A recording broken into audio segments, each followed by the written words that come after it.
जी लो हर लम्हा बीत जाने से पहले, लौट कर यादें आती हैं वक्त नहीं। हेलो फ्रेंड्स, जय सिया राम। तो फिर कैसे हो आप सब? चलिए स्टोरी की तरफ और करते हैं स्टोरी स्टार्ट। एक फकीर एक देश की यात्रा पर निकला। जब रास्ते में रात हो गई तो वह एक व्यक्ति के घर रुक गया। उस व्यक्ति का नाम था आनंद। आनंद ने उस फकीर की खूब सेवा की और दूसरे दिन आनंद ने फकीर को उपहार देकर विदा किया।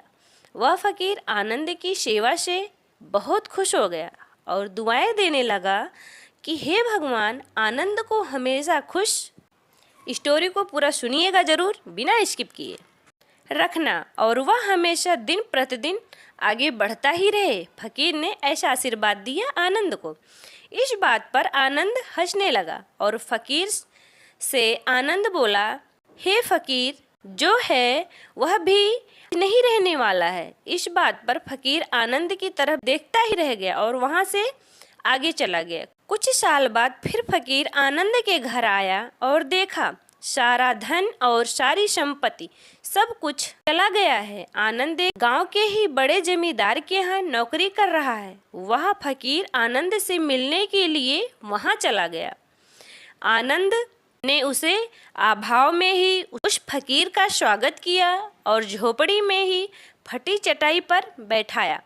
उसके पास खाने के लिए जो रूखी सूखी रोटी थी वह खाने के लिए फकीर को दे दिया। जब फकीर वहां से जाने लगा तो उसके आंख में आंसू था और फकीर कहने लगा, हे भगवान, तुमने ये क्या किया? तो आनंद फिर हंसा और कहने लगा, अरे फकीर बाबा, तुम क्यों दुखी हो रहे हो? ईश्वर हमें जिस हाल में भी रखे, हमें हमेशा उस परिस्थिति में खुश रहना चाहिए, उसे धन्यवाद देना चाहिए। समय सदा बदलता रहता है और इतना ही नहीं, यह भी नहीं रहने वाला है। इस पर फकीर सोचने लगा कि मैं तो केवल वेश से ही फकीर हूँ, लेकिन सच्चा फकीर तो तुम हो आनंद। कुछ साल बाद फकीर फिर से यात्रा पर निकला और आनंद से मिला और देखा तो देखता ही रह गया, क्योंकि सब कुछ बदल चुका था। आनंद अब जमींदारों का जमींदार बन चुका था। उसे मालूम हुआ आनंद जिस जमींदार के यहाँ नौकरी कर रहा था उसकी कोई संतान नहीं थी और अपनी सारी संपत्ति और जायदाद आनंद को दे दी। फकीर बहुत खुश हो गया और आनंद से कहा, अच्छा हुआ वह जमाना गुजर गया, भगवान करे अब तुम ऐसे ही रहो। यह सुनकर आनंद फिर से हंसने लग गया और कहने लगा, फकीर बाबा, अभी भी तेरी नादानी बनी हुई है। फकीर ने फिर से आनंद से पूछा, क्या यह भी नहीं रहने वाला?